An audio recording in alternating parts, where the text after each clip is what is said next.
Hello दोस्तों, आपका स्वागत है इंजीनियर्स विद लैब में। आज हम बात करने वाले हैं फार्मा सेक्टर से एक जाना माना नाम, जिसकी कोविड 19 के टाइम पे वैक्सीन भी चली थी। फाइजर के क्वार्टर वन के रिजल्ट्स को लेकर के चलिए देखते हैं कैसे रहे इनके क्वार्टर वन के रिजल्ट।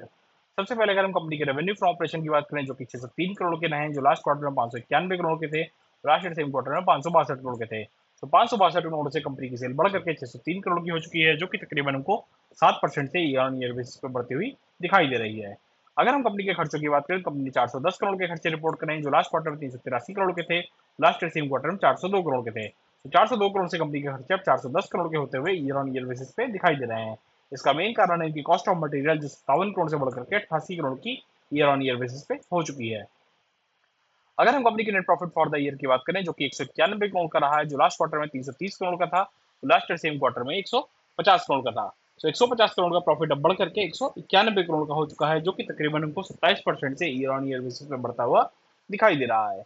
अगर हम कंपनी के ईपीएस की बात करें, तो कंपनी ने 41 रुपए 91 पैसे का ईपीएस डिक्लेयर किया, जो लास्ट क्वार्टर में 72 रुपए 34 पैसे का था, तो लास्ट सेम क्वार्टर में 32 रुपए 94 पैसे का था। तो 32 रुपए 94 पैसे से ईपीएस बढ़ करके 41 रुपए 91 पैसे का हो चुका है, जो कि तकरीबन हमको 27% से ही ईयर ऑन ईयर बेसिस पे बढ़ता हुआ दिखाई दे रहा है। तो दोस्तों, जहां एक तरफ कंपनी की सेल मात्र 7% से बढ़ती हुई दिखाई दे रही है, वहीं कंपनी का नेट प्रॉफिट तकरीबन 27% से ईयर ऑन ईयर बेसिस पे और ईपीएस भी तकरीबन 27% से ईयर ऑन ईयर बेसिस पे बढ़ता हुआ दिखाई दे रहा है। अगर हम दोस्तों फाइजर को अपने पीयर्स के साथ कंपैरिजन करें, तो इनके पीयर्स में हमको बड़े बड़े नाम दिखाई देते हैं, जैसे कि Sun Pharma, Divi's lab, Cipla, Torrent Pharma, doctor Reddy's, Mankind Pharma, Zydus life science.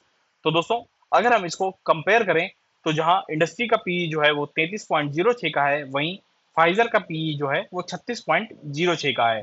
तो पी के मामले में ये हमको महंगी दिखाई देती है इंडस्ट्री के पीई से।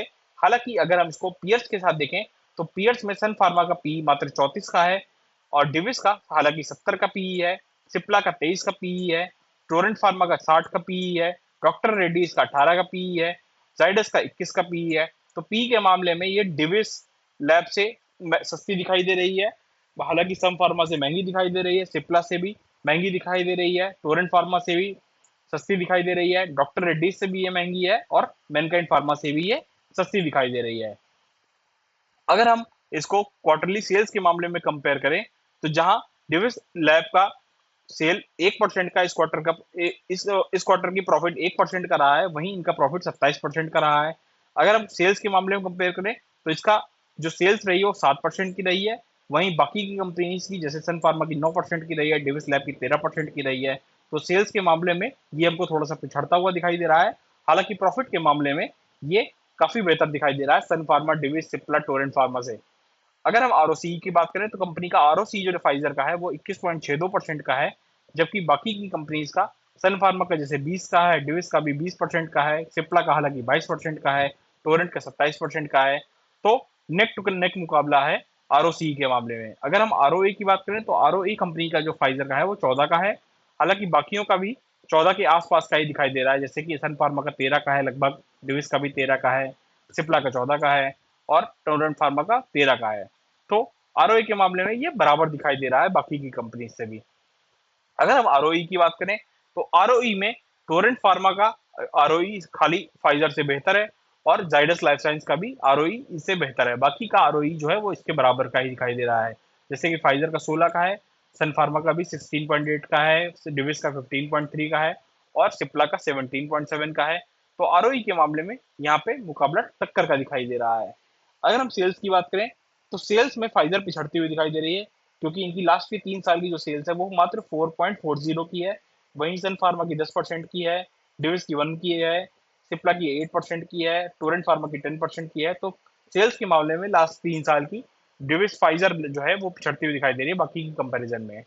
प्रॉफिट के मामले में भी बाकी की कंपैरिजन में ये पिछड़ती हुई दिखाई दे रही है, जैसे सन फार्मा का प्रॉफिट 20% का रहा है लास्ट 3 साल का, सिप्ला का भी 25% का रहा है, टोरेंट का 21% का रहा है, वहीं इनका सिर्फ 1% का रहा है। अगर हम ऑपरेटिंग प्रॉफिट मार्जिन की बात करें, तो वहां पे ये सबसे आगे दिखाई दे रही है, जहां पे इनका प्रॉफिट मार्जिन 33% का है, बाकियों का 29 का, 31 का, 25% का, 32 का। तो दोस्तों, ऑपरेटिंग प्रॉफिट मार्जिन के मुकाबले में ये फाइजर जो है वो हमें बेहतर दिखाई दे रही है बाकी की कंपनी से। बाकी के मुकाबले में, जैसे अगर हम इस क्वार्टर को छोड़ दें, बाकी का मुकाबले में देखें अगर हम, जैसे कि आरओई आरओसी देखें, तो वहां पे मुकाबला टक्कर का दिखाई दे रहा है बाकी की कंपनीज में। आरओए थोड़ा इनका बेहतर दिखाई दे रहा है, सेल्स और 3 साल की लास्ट 3 ईयर्स की सेल्स और लास्ट 3 ईयर का प्रॉफिट बाकी के मुकाबले मुकाबले में इनका काफी खराब है। तो ये रहे इनके ओवरऑल कंपैरिजन बाकी की कंपनीज के साथ। आपको ये कंपैरिजन कैसा लगा हमें कमेंट्स में जरूर बताएं। ये वीडियो सिर्फ एजुकेशन पर्पज के लिए है, इसमें हम किसी भी स्टॉक की इन्वेस्टमेंट की सलाह नहीं देते हैं। अगर आपको ये वीडियो अच्छा लगे तो लाइक शेयर और सब्सक्राइब करना ना भूलें। ये वीडियो सिर्फ एजुकेशन पर्पज के लिए है। मिलते हैं दोस्तों अगले वीडियो में किसी और अपनी क्वार्टरली के साथ। तब तक के लिए हैप्पी